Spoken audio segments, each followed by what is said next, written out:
নমস্কার বন্ধুরা, আজকের রেসিপি চকলেট পাটিসাপটা। পাটিসাপটা কে না ভালোবাসে? বাচ্চা থেকে বড় সকলেই কিন্তু পছন্দ করে। আর স্পেশালি এই পাটিসাপটাটা বাচ্চাদের কিন্তু ভীষণ প্রিয়। এই পাটিসাপটাটি খেতেও ভীষণ সুস্বাদু এবং তৈরি করাও একেবারেই সহজ।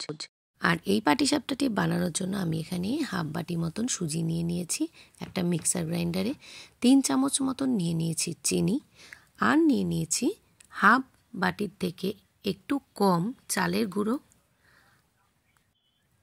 আর নিয়ে নেব 1 বাটি মতন ময়দা। যে বাটি মেপে নেওয়া হচ্ছে সেই বাটি মাপেই সমস্ত উপকরণ নিতে হবে। আর নিয়ে নিয়েছি 1 বাটি দুধ।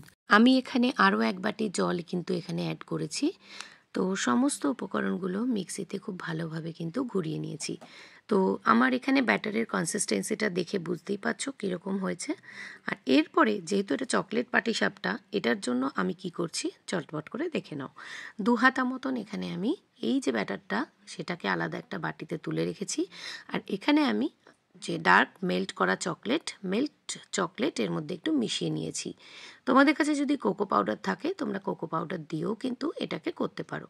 তো আমি একটু ডার্ক চকলেট এর মধ্যে দিয়ে যে কোনো ফাঁকা বোতল বা যদি কোনো রকম কোনো সরু মুখওয়ালা যদি কোনো কন্টেনার থাকে তো তোমরা সেটা দিয়েও কিন্তু এই বোতলে ভরে করতে পারো।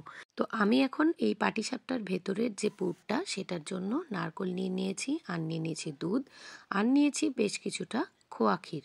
তো সমস্ত উপকরণগুলোকে কিন্তু খুব ভালোভাবে একটু মিশিয়ে নেব। আর নিয়ে নিয়েছি খেজুরের গুড়। তো এই সব কটা উপকরণ খুব ভালোভাবে মিশিয়ে নেব। আর দুধ আর ক্ষীর দেওয়ার কারণে কিন্তু এটা টেস্টটা কিন্তু অপূর্ব সুন্দর হবে। সামান্য একটু নুন দিয়ে নিয়েছি, আর কিন্তু কোনো রকম নুনের এখানে ব্যবহার আমি করিনি। নুনের ব্যবহারটা করাই যাতে এখানে স্বাদের ব্যালেন্সটা ঠিকঠাক থাকে। তো এই রকমভাবে যদি পাটিসাপটা তৈরি করা যায় তোমাদের কিন্তু কোনো রকমভাবেই কোনো প্রবলেম হবে না, এবং প্যানে কিন্তু অনায়াসে উঠে আসবে প্যান থেকে, খুব সুন্দরভাবে পাটিসাপটাটা তৈরিও হবে। তো এখন একটা কাটান নিয়ে নিয়েছি, একটা তেলের মধ্যে ডুবিয়ে নিয়ে প্যানটার ওপরে একটু গ্রেস করে নিয়েছি। প্রথমে যেই পাটিসাপটাটা চকলেট কালার দিয়ে যেটাকে আমি করেছিলাম সেটা প্রথমে দিয়ে তারপর আমি হোয়াইট কালারের যে ব্যাটারটা সেটাকে খুব সুন্দরভাবে কিন্তু ছড়িয়ে দিয়েছি। আর হাতে একটু এই যে পুরটা তৈরি করা হয়েছে সেটাকে নিয়ে এই পাটিসাপটার উপরে খুব সুন্দরভাবে দিয়ে কিন্তু যেভাবে আমরা পাটিসাপটা বানাই কম বেশি সবাই বানাতে জানি, তো এইভাবে র্যাপ করে কিন্তু পাটিসাপটাটা তৈরি করে নেওয়া হয়েছে। তো এইভাবে কিন্তু সমস্ত পাটিসাপটাগুলোকেই এইভাবে তৈরি করে নেওয়া হচ্ছে। ভিডিওটা চলতে চলতে একটা কথা বলে রাখি, যদি আমার ভিডিওটা আজকে কেউ নতুন দেখছো বা যদি আমার চ্যানেলে কেউ নতুন এসে থাকো তাহলে লাইক করে সাবস্ক্রাইব করে পাশে থাকা বেল নোটিফিকেশানটা অন করে দিও। আর ভিডিওটা যদি ভালো লেগে থাকে তবে অবশ্যই একটা লাইক করো।